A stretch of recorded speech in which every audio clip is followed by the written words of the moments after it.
ребята, вы на канале Toy House, и сегодня у нас на обзоре вот такая вот интересная новиночка от компании Технопарк. Это ВАЗ-2108 в масштабе 1.24. Ну, какой масштаб мы, конечно же, сравним с моделью. У меня 99 есть в 24 масштабе от фирмы Hachette.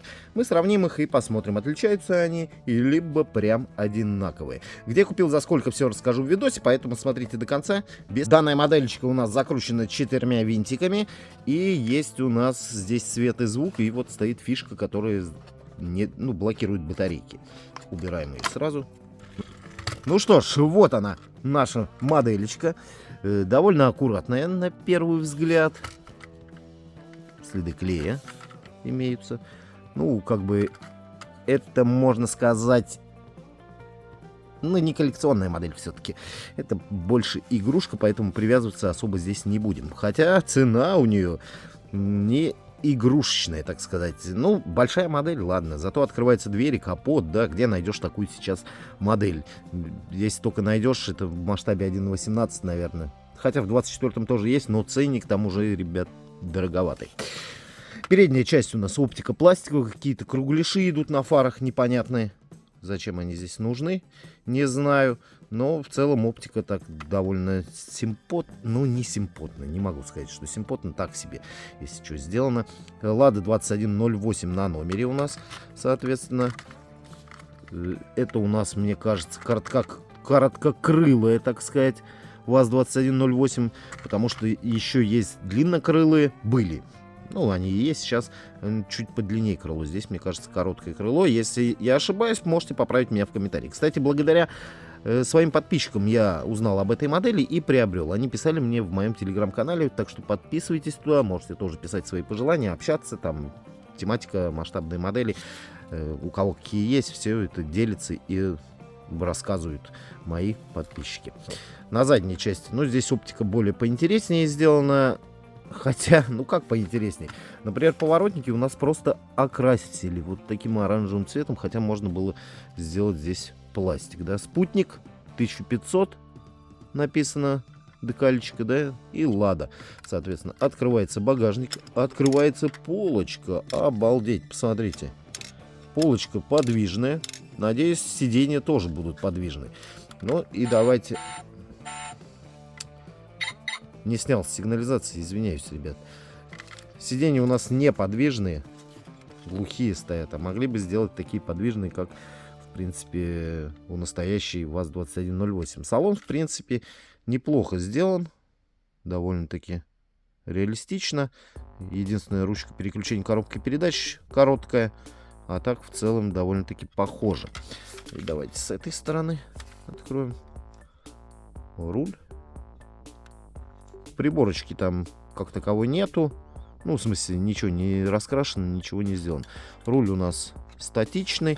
Колеса у нас, соответственно, передние тоже статичные. Дверные карты, обратите внимание, присутствуют. И какие же здесь, интересно, звуки. Давайте закроем дверь, открою эту. Стандартная сигналочка.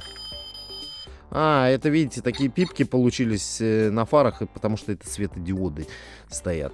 Также у данной модели открывается, конечно же, капот. Опа! И что-то совсем мало открылся.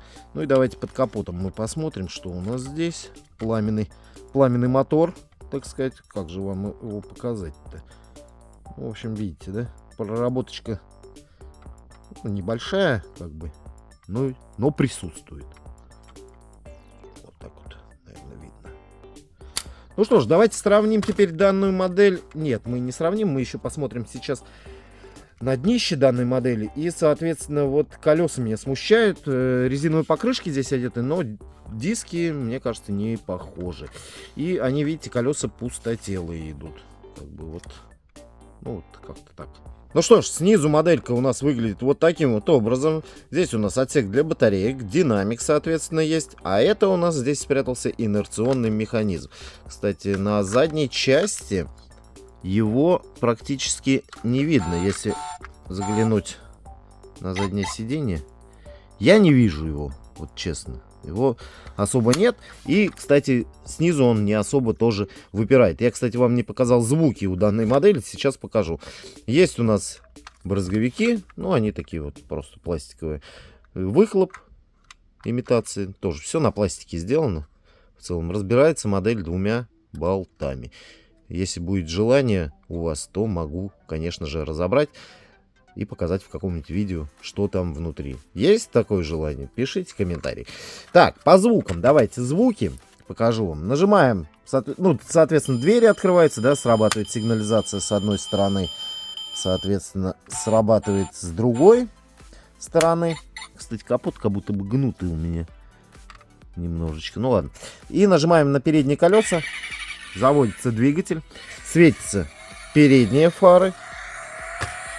Задние фонари. Нажимаем еще раз. Ну и все. По ходу дела все, да? Ну, получается, да, ребят, все.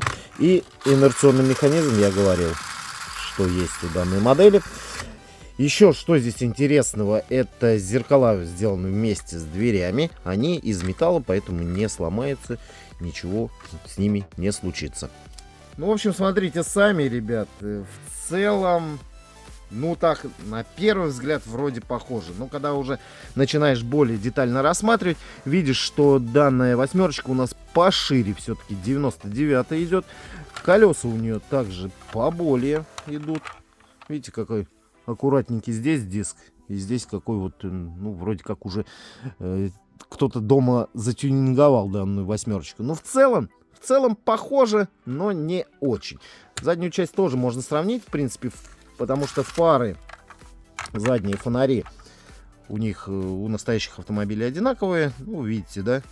Разница тоже есть. Все-таки восьмерка где-то в масштабе, наверное, чуть-чуть все-таки побольше. Чтобы узнать точный масштаб, ребята, надо измерить данную модель, соответственно, и узнать размеры настоящего автомобиля. Разделите и получите точный масштаб. В общем-то, вот такой вот сегодня у нас видос получился. А приобрел я данную модельку за 2000 рублей в одном из интернет-магазинов. Вы можете поискать, может быть, даже в магазинах игрушек где-нибудь они все-таки продаются. Не такая редкая, так сказать, моделька. Кстати, дворники сделаны вместе с лобовым стеклом. Здесь спереди вот так, сзади более-менее похож. В общем-то, все. Вот такой вот видос. Пишите свое мнение в комментариях, что думаете по данной модели. Подписывайтесь в телеграм-канал, пишите свои пожелания. В общем, все. С вас лайкос, с меня видос. Всем пока и всем, самое главное, конечно же, добра.